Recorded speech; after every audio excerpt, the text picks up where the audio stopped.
السلام عليكم بنات، كيفتوما؟ لاباس عليكم؟ كنتمنى ان شاء الله تكونوا كاملين بكم بخير وعلى خير، اموركم واحوالكم طيبه واموركم تمام ان شاء الله، وتكونوا اهم حاجه بصحه جيده.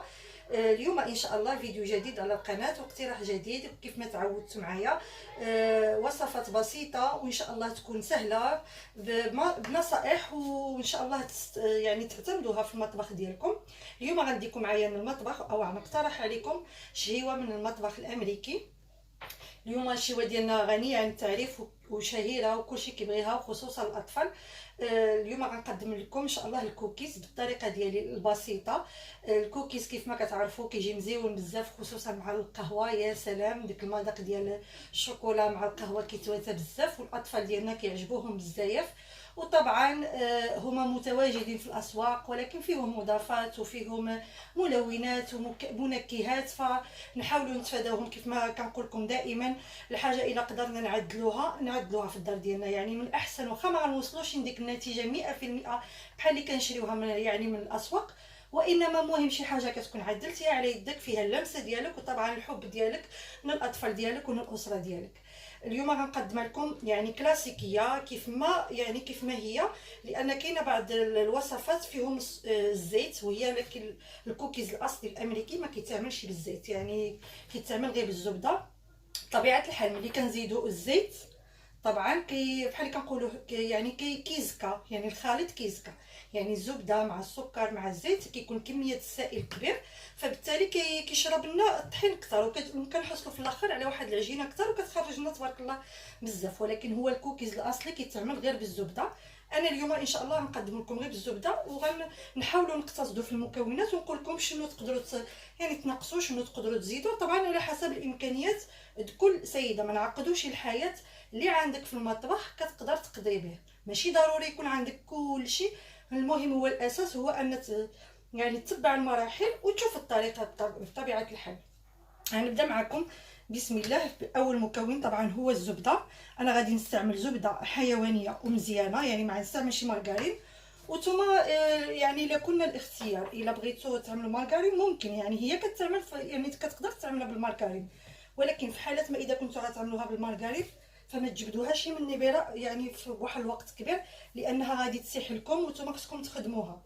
الا كنتوا غتستعملوا زبده حيوانيه في حالي فضروري خصكم تخرجوها من المطبخ واحد المده كافيه حتى ترجع لكم كيف ما غتشوفوا معايا، غترجع يعني بحال الشكل ديال البوماد بحال اللي شفتوا معايا في الفيديو ديال السمن. عندي المكون الثاني هو البيضات.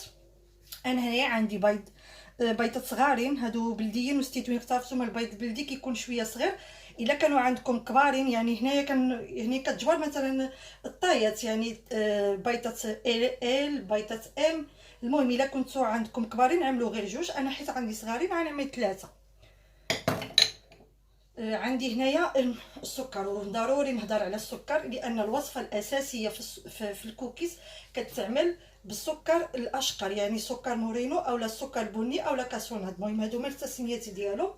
كيعملوا مثلا الا عملتي نص ربع الزبده يعني 125 غرام كتعمل كاس لا معها ديال السكر البني.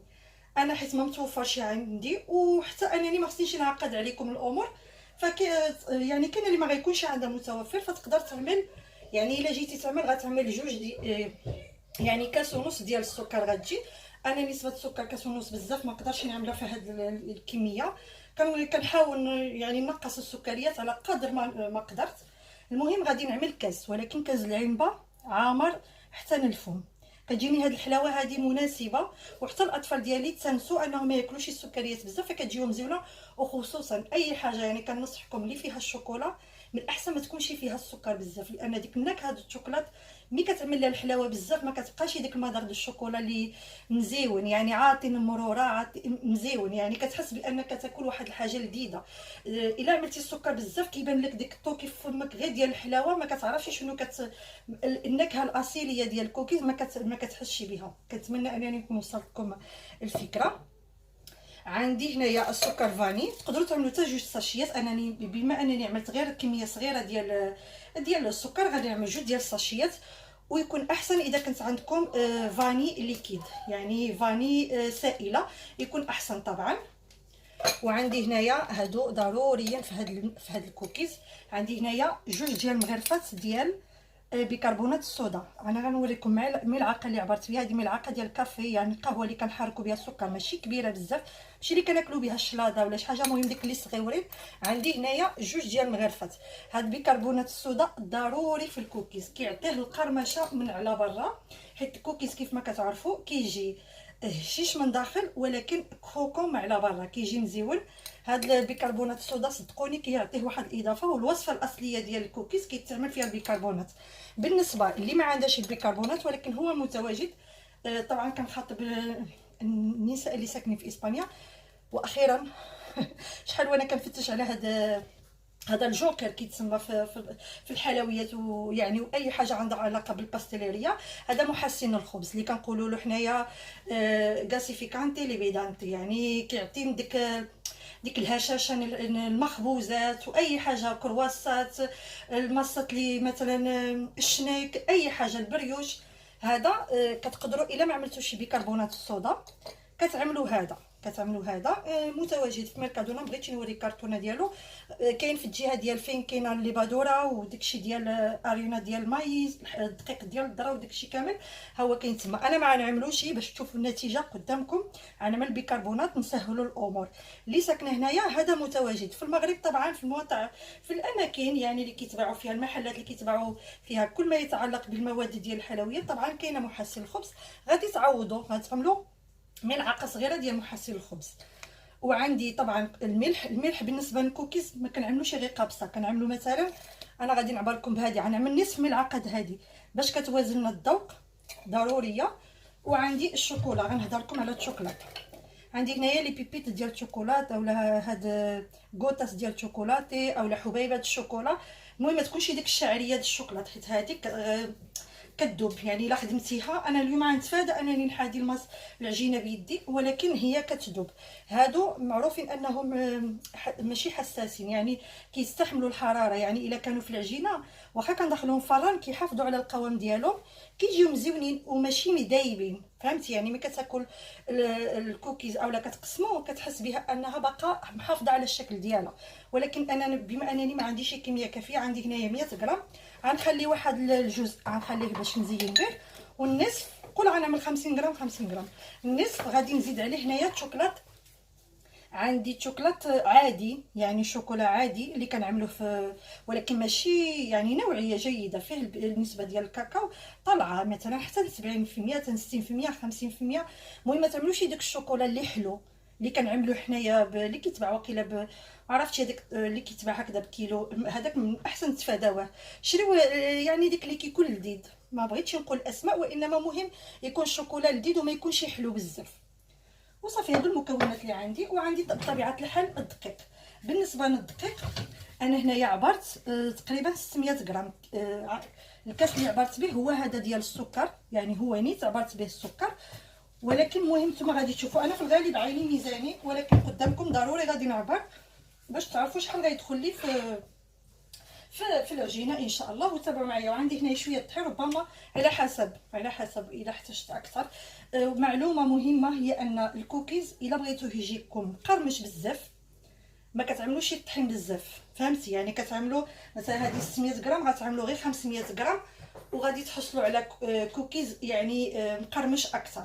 اذا بغيتو يعني يجيكم القوام ديالو يعني ما بين وبين بحال اللي كنقولوا، غتكملوا هذه الكميه.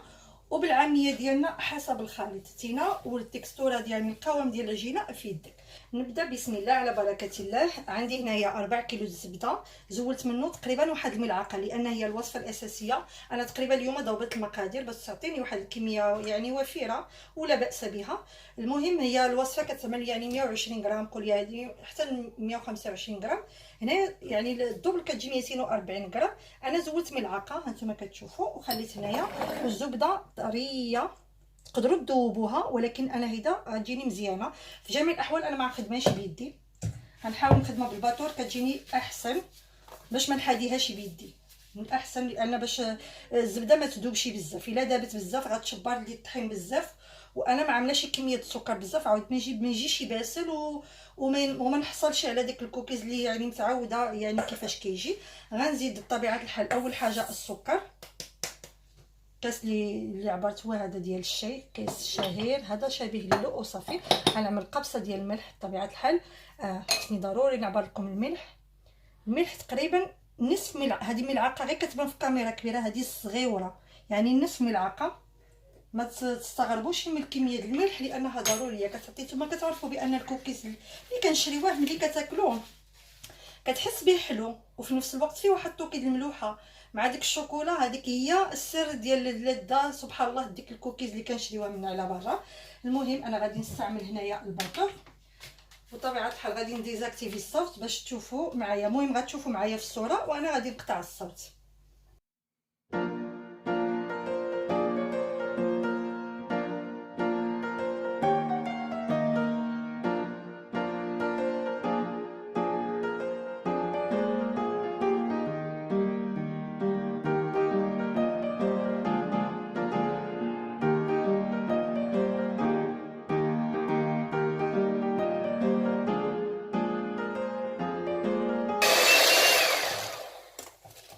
بغيت نوريكم كيفاش كترجع الزبده ملي كتخدم مزيان وكتجي سهله، يعني بالباطو سهله. يعني الا بغيتو ما ترونوش الدنيا وتجيكم سهله العمليه، فهو الوصفه سهله بزاف، يعني ماشي شي حاجه اللي معقده.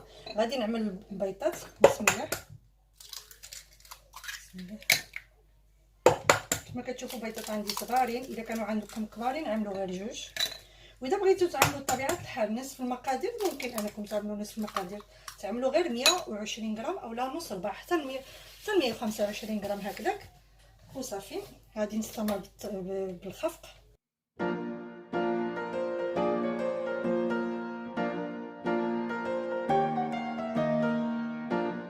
غادي نضيف الفاني. واحد المعلومه مهمه، بغيتو الفاني يحافظ على النكهه ديالو ما تضيفوهش في الاول ديال يعني ملي تبداو، حيت سبحان الله واخا كتعملوا في الاول ما كيزولش ديك الزفوره ديال البيض. احسن حتى تخفقوا البيض وتفككوا له ديك البروتين ديالو، عاد ديك الساعه زيدوا هذاك كتكون احسن. وطبيعه الحال اذا كان عندكم الفاني السائله يكون احسن، اولا المستخلص ديال الفاني بديك الساعه ما كتعملوش بزاف، كتعملوا غير واحد يعني غير قطيره اولا جوج قطيرات. انا ما متوفرش عندي للاسف فعوضته بجوج ديال الساشيات وغادي نخفق.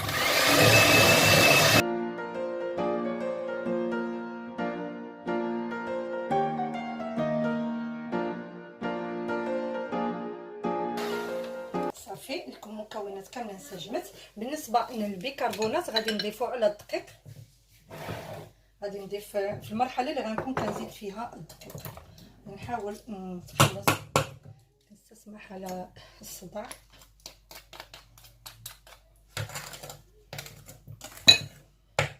في هذه المرحله غادي نستعمل اليدين وغنحاول نخدم بسرعه باش الزبده ديالي ما تزيدش تذوب اكثر من هكذا.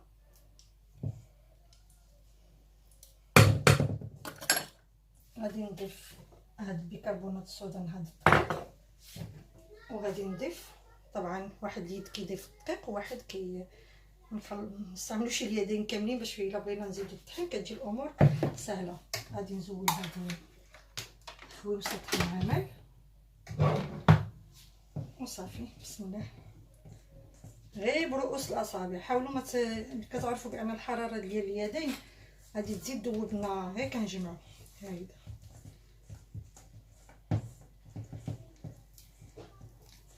بالنسبه للطحين انا قلت لكم عندي هنايا معبور 6 ديال الكيسان، ولكن انا عيني ميزاني. غادي نشوفوا العباره الشهيره ديالنا يا عينك اولا يعني الدقيق حسب الخليط وعلى حسب النوعيه ديال كل دقيق واش كيشرب اولا ما كيشربش. على العموم انا قلت لكم اهم حاجه هو ان الكوكيز ما كيرفدش بزاف ديال الطحين باش ما يجيكمش قاصح ويجي مزيون ويجي لذيذ. كيجي هيدا مزيون، كيعجبوا الاولاد بزاف، الاطفال كيعجبهم هاد الكوكيز هذا ولازم انك تعمل لهم، كنعطيهم لهم المدرسه كيديوهم معاهم احسن من انني نشريهم. حاجه كتعدل بيدك، كتعرف شنو عملتي فيها وشنو يعني. طبعا ما كتكونش بحال اللي هذيك اللي مشريه، وانما مهم انا كتجيني احسن الحاجه اللي معدله في الدار صراحه، كتجيني احسن. وصافي انا غادي نستمر باضافه الدقيق حتى نوريكم العجينه كيفاش غادي نحصل عليها. كنظن كان عليا واقيلا نعمل شي وعاء اخر، ماشي مشكل، حنا نتغلبوا على الوضع كيف ما كيقولوا نسيطروا على الوضع. جات معكم حبيباتي من بعد ما جمعت شويه العجين. الا لاحظتوا انا باقي ما ضفتش شوكولا، فهاد الاثناء غادي نضيفو، نتوما ضيفوا حتى تساليو بالعجن كيف ما قلت لكم باش ما يذوب لكمشي. وغنزيد هاد الكميه الشوكولا وغادي نخلط غير بشي سباتول اولا شي مغرفه ديال العاود. بالنسبه لهاد الشوكولا قطعته غير هكذا على القطعه، غير هكذا طريفات يكونوا طريفات صغيورين، ما يكونوش كبارين. وغنخلط غير بالسباتولا. حاولوا تدخلوا هاد الشوكولا فيها كامل. غتشوفوا كميه الشوكولا بزاف. انا الاطفال ديالي من عشاق الشوكولا، كتعجبهم. كنحرص انني نعطيها لهم، وخصوصا هذه اللي ما كيكونش فيها السكر، فهي غنيه مضادات الاكسده ومزيانه بزاف، ومزيانه لينا حنا الكبارين. هي مضاده للاكتئاب، يعني الا كنتي في واحد الوضعيه شويه مستريسيه اولا يعني المزاج ديالك شويه ماشي حتى نتما، كتقدر تاكل غير قطعه من الشوكولا، كتحس بحال الله بواحد السعاده ومزيانه بزاف. المهم ولكن ما تكونش بالسكر. صافي كيف ما شفتوا معايا القوام ديالها كيفاش كيجي ملخوفه. انا غادي ندخلها للنبيره تماسك شويه، غنغطيها بواحد فيلم غذائي وغندخلها للنبيره تشبر راسها واحد شويه، تقريبا واحد ثلث ساعه غير هكذاك، على بيد ما نوجد انا يعني اللي طنفي غادي نعملها ونرجع معكم ان شاء الله. جات معكم حبيباتي باش تشوفوا معايا من بعد ما تماسك العجين. هانتوما كتشوفوا جا قاصح. غادي نشكلوا كويرات هي هكذا، نشكلوهم بيدنا. انا غادي نعملهم حجم صغير باش كيجيو هكذا حليلوين، نتوما باقي غيتنفخوها. الا لاحظتوا انا ما عملتش خميره الحلوى، يمكن لكم تعملوها في حاله ما اذا ما كانش متوفر البيكربونات ديال الصودا، يمكن لكم تعملوا واحد الساشي ديال الخميره ديال الحلويات. بالحق هي من الاحسن تعملوا البيكربونات الصودا، كيعطي هذيك القرمشه من على برا وكيعطيها وكتجي يعني هشيشه من داخل. بالنسبه كاينه اللي يعني ما كيدخلش هاد العجينه النبيره، يعني كيكون ديك الساعه الخليط شويه جاري شويه، من بعد كتستعنوا غير بملعقه وكتهزوا هكذا مغرفه وتنزلوا. ولكن بهذه الطريقه هذه احسن، لان الزبده كتقصح، وملي كندخلوا دابا هكذا مفرغ مع هي كطيب مع هي كتطلق راسها، كيجي القوام ديال الكوكيز مزيون. وانتم ان شاء الله غادي تشوفوا، غادي تجربوا بهذه الطريقه وغادي تشوفوا كيفاش غادي يجي. ان شاء الله تعجبكم الطريقه وتعتمدوها ان شاء الله كيف ما تعودتوا معايا. يعني نبسطوا الاشياء يعني نفرحوا وليدات ديالنا بهذه المسائل بحال هيدا، راه كيعجبوهم بزاف الكوكيز. نعطيوهم لهم للمدرسه كينفعوا هكذا الكوتي، كنبغيو هكذا شي حاجه حلوه ومزيونه. واي حاجه فيها الشوكولات بحال الله العواول كتعجبهم. غنستمر انا هكذا على هذا الشكل. غادي نشكل هكذا كويرات. الا بغيتو تكبروا ماشي مشكل، هكذا كيجيو حليلوين، ما كيجيوش كبارين بزاف، وطبعا كل وحده بالذوق ديالها. وصافي غادي نكمل اللاطه. بالنسبه للفرن انا عملته كيسخن، وطبعا ضروري واحد الملاحظه، الفران خصو يكون مشعول من تحت ومن فوق باش ملي كندخلوا الكوكيز كيتشقق من فوقي وكيعطينا ديك المنظر ديال الكوكيز اللي كيتباع في المحلات. يعني ما تعملولوش الطياب غير يعني من تحت ومن بعد عاد تشعلوا له من فوق، لا كيطيب في مره. ودرجه الحراره متوسطه يعني 170 درجه، وعلى حسب طبعا الفران ديال كل سيده. كاينه الفران اللي كيكون عندها مجهد، وكاينه اللي لا. انا بالنسبه لي الفران ديالي يعني كيلبس دغيا كيطيب، فانا عاملاه على تقريبا 160 درجه، وكنظن هذه هي اللي كتناسبو. وصافي هو غير هكذا بلا تزيين كيجي مزيون. حق انا غادي نزينو، غنزيد له هاد لي بيبيتات باش نزينو. المهم تقدروا تكتفيو به غير هكذا. طبعا طبيعه الحال تقدروا تكتفيو به غير هكذا. وغير داك الشوكولا اللي فيه راه هو مزيون وكيجي من نظام مزيون. بحال انا غادي نزيدهم. الاطفال ديالي كيعجبوهم بزاف بهذا الشكل هذا، وهاد لي بيبيت كيعطيو واحد المنظر مزيون بزاف. وصافي غير كميه قليله، ما تتقيدوش بالكميه ديال هذاك، واخا غير تليوتات 4 ماشي مشكل. انا غادي نستمر على هذه الطريقه اللقطه اللي انا ضغطت على الكوكيز بهذه الطريقه ضروري تكلو عليه هكذا شويه باش ما يطيبش هكذاك طالع. وفي هذه المرحله طبعا الاطفال الا كانوا كيبغيو هكذا يدخلوا معكم كوسينه، اللي عندها شي بنوته داخله معها في هذه الساعه كيعجبوهم بزاف هكذا يزوقوا.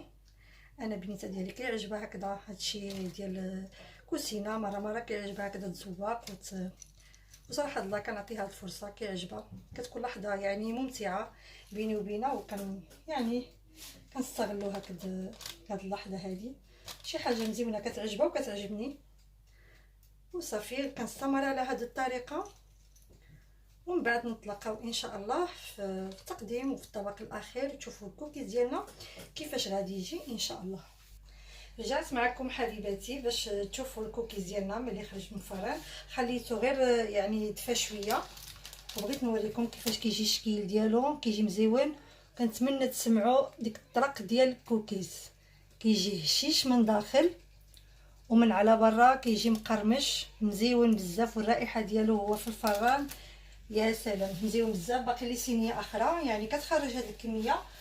رجعت معكم حبيباتي باش تشوفوا الكوكيز ديالنا كيفاش كيجيو. صراحه كيجيو غزالين، لا في المنظر ولا في المذاق، رائعين جدا. والمذاق ديالهم كيف ما كيتباعوا يعني. كنتمنى انكم تسمعوا هاد القرمشه على برا ومهشاشين من داخل، والمذاق ديالهم غزال بزاف يعني.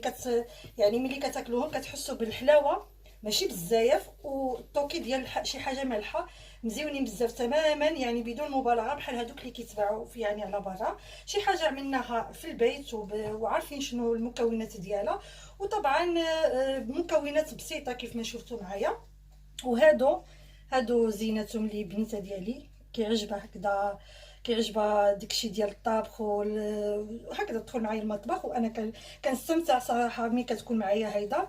عملت ابتسامه، عملت ليلى ونخوتها عملت هذه الابتسامه هيدا، بغيت نوريها لكم. وبهذه الابتسامه هذه كنكون وصلت معكم النهايه ديال الفيديو. كنتمنى حبيباتي الفيديو ديال اليوم يكون نال الاعجاب ديالكم والاستحسان ديالكم، وبطبيعه الحال تقوموا بالتطبيق ديالو تفرحوا به وليداتكم، وعلاش لا حتى نتوما تستمتعوا به.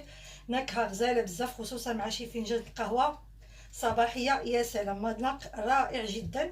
وهنايا كنكون وصلت معكم نهايه ديال الفيديو. شكرا جزيلا كما العاده كنقول لكم شكرا على الدعم وعلى البارطاج وعلى اللايك، وكنرحب بكم كاملين وكنرحب بالمتتبعات الجديدات كنقول لهم مرحبا بكم، والحبيبات ديالي كنقول لهم شكرا جزيلا على الدعم. ونتلاقاكم فيديوهات مقبله واقتراح جديد ان شاء الله. في امان الله حبيباتي ونهاركم سعيد.